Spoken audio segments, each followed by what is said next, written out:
Fii cel care decide. Următorul aspect al păstrării pozițiilor este reprezentat de capacitatea de a decide și de a fi hotărât. Am fost cu totul uluit când am văzut pentru prima oară cum reacționează o fată în fața unui bărbat sigur pe sine și hotărât.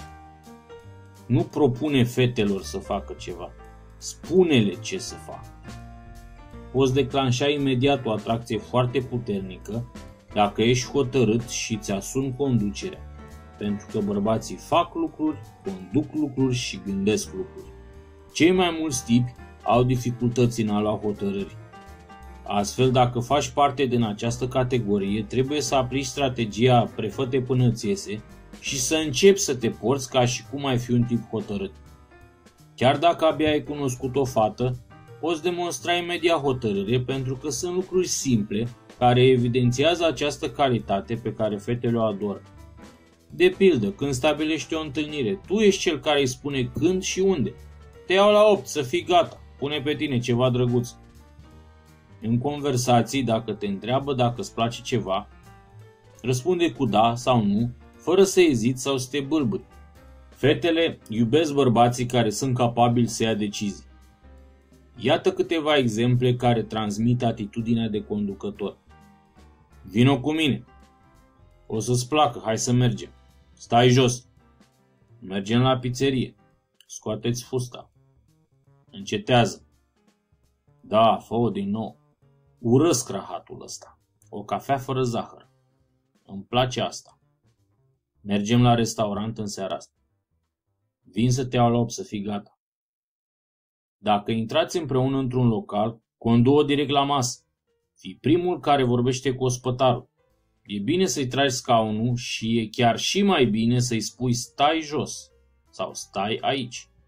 Nu va protesta pentru că oricum vă veți așeza amândoi. Iar comanda stai jos creează un precedent. Tu ordoni, ea execută.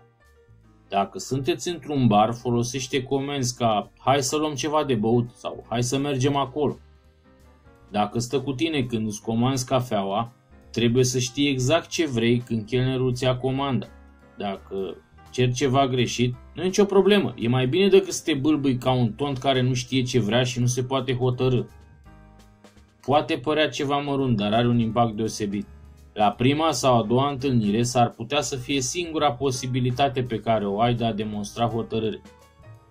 Secretul e că fetele nu vor să fie nevoite să ia decizii și de aceea adoră bărbații hotărâți.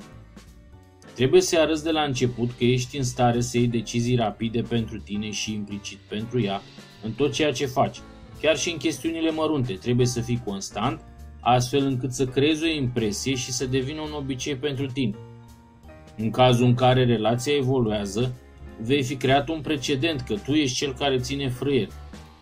Nu doar ție îți va plăcea asta, ci și ei. Iată un alt exemplu. Să analizăm diferența între următoarele propoziții. 1. Păi, unde ai vrea să luăm cina diseară? 2. Te duc la restaurantul libanez în seara asta. Dacă o lași să aleagă, nu numai că arăți slăbiciune și oferi controlul, ci risci să ajungi într-un loc unde nu-ți place. De aceea, mai bine să știi din timp și să conduci activitățile. Vei fi uimit de răspunsul și de schimbarea ei de atitudine față de tine. Eu obișnuiesc să indic și ce să îmbraci. Ia rochia roșie fără spate. Când te vei duce să o iei, ghiși ce va purta în 9 cazuri din 10?